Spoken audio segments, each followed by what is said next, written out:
So I'm going to try to do this again. I made this video trying to explain how I made my pour over coffee, and then I kept clearing my throat and it was kind of bothering me. So I also want to try to not breathe this heavy in this video. But I guess that was like a rough draft, so I'm going to try it again. But unfortunately, I already made a cup, but I can make another cup because I just want to make a video explaining how I do my pour over coffee and why I prefer pour over coffee now versus drip coffee. So this is the pour over coffee method that I do. I have this hot water and cold water machine in my room, and I got this jug at Meijer. It's a 5-gallon jug, and if I want to, I can change out a new one. But in the morning, I press this button to heat up the water, and it doesn't take that long to heat up. So basically, I press the button, I sit back down in my bed, wait for it to warm up. So, and then here's my sugar, here's my cream, and here's the coffee pot, and this is what I clean the coffee pot with. So I have Dawn that I use. It comes with the metal filter, and I bought this at Meijer as well. I was gonna buy one from Amazon, but it was a bigger one, and I really don't need a bigger one.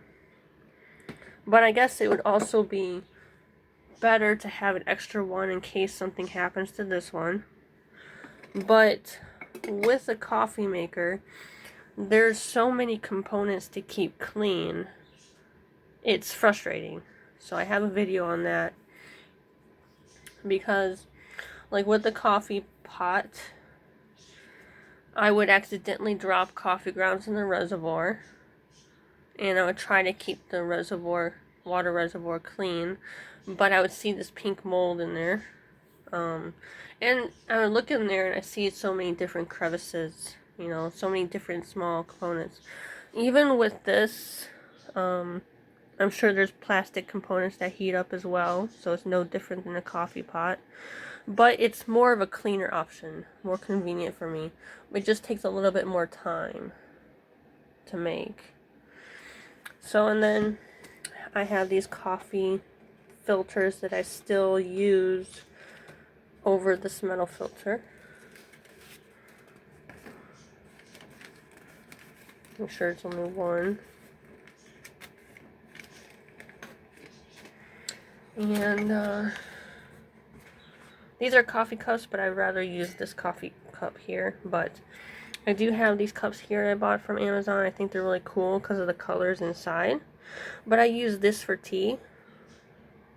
And I like all the different colors. Yellow, red. That one's kind of like brown or purple, dark purple. And then this one here on the bottom is green. So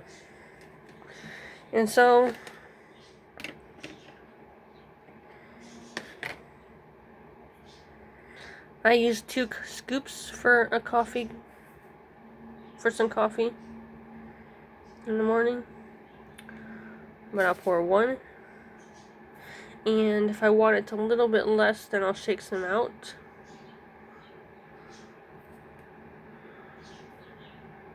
Maybe put a little bit more in there. Put that back on. And then wait for that to heat up.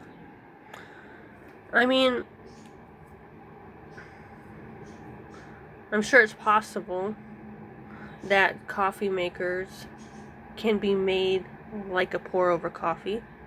But I'll show you how I pour it in. And I bought this on Amazon. I was going to get something bigger, but I really don't need anything bigger. I basically fill one of these up and a half, and that's enough for my cup. And then it's very simple to clean. I'll throw the coffee filter away, and then I use the Dawn dish soap. and I clean the filter, pour a little bit of Dawn dish soap in the coffee pot itself, put water in there, hot water, and I just use this just to clean the inside, rinse out, and done. So you see that's gone to warm. See if I can do this. And so the only thing that's bad with this machine here is the bottom doesn't like to stay steady, but I've pretty much fixed it. The top doesn't want to sit right though, but I put that there. Make sure it's sturdy. And then I press the button for hot water. Fill it up all the way and then pour my coffee. Make some coffee.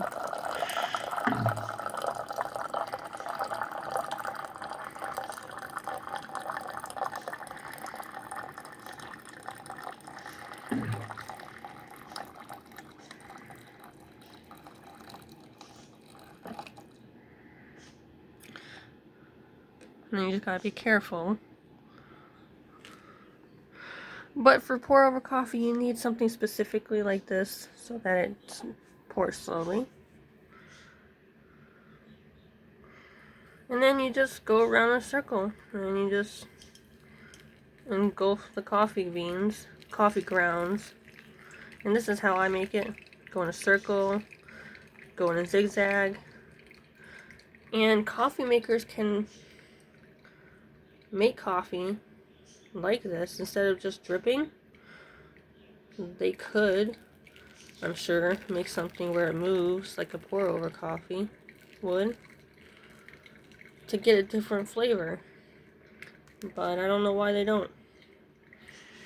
So, and then check out the bottom.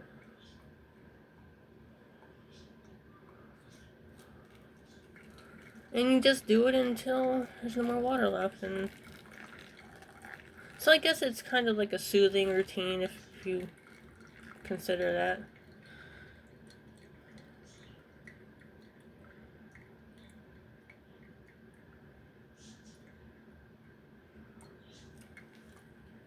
It just depends on your preference of coffee. Would you like to have coffee that's programmable, faster to make? Or would you like to have a more bolder flavor, have more control over flavor and of your coffee?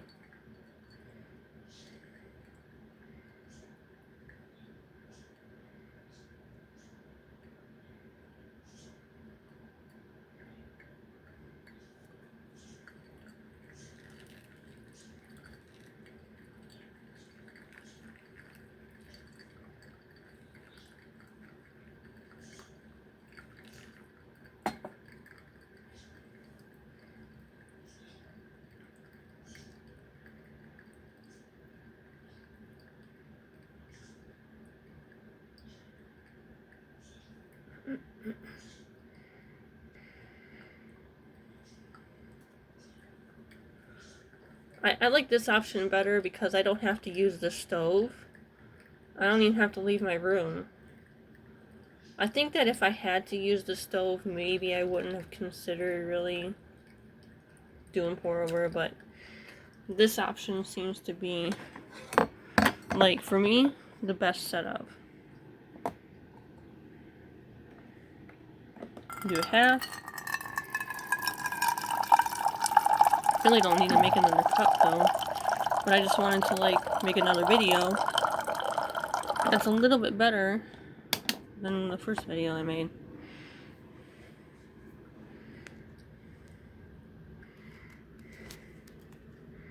That's what it looks like.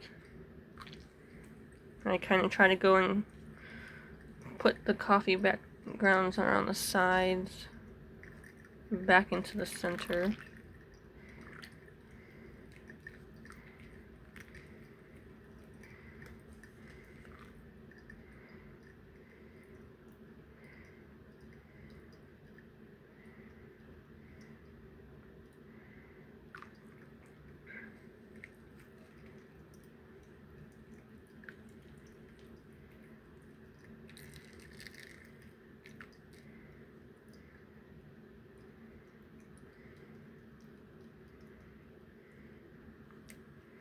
It makes a full cup.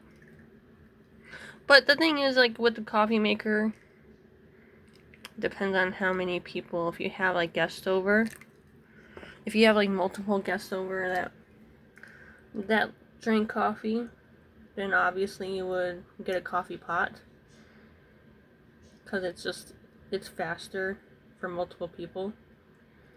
But since I'm the only one that's drinking coffee,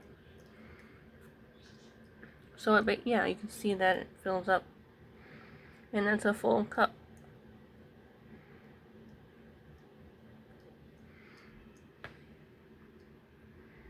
Pretty simple. And then I wait for that to drain, and then I throw the filter and coffee grounds away, pour the coffee into a cup, put cream and sugar, and then I'm all set. And I guess that concludes this video. Take care, everyone.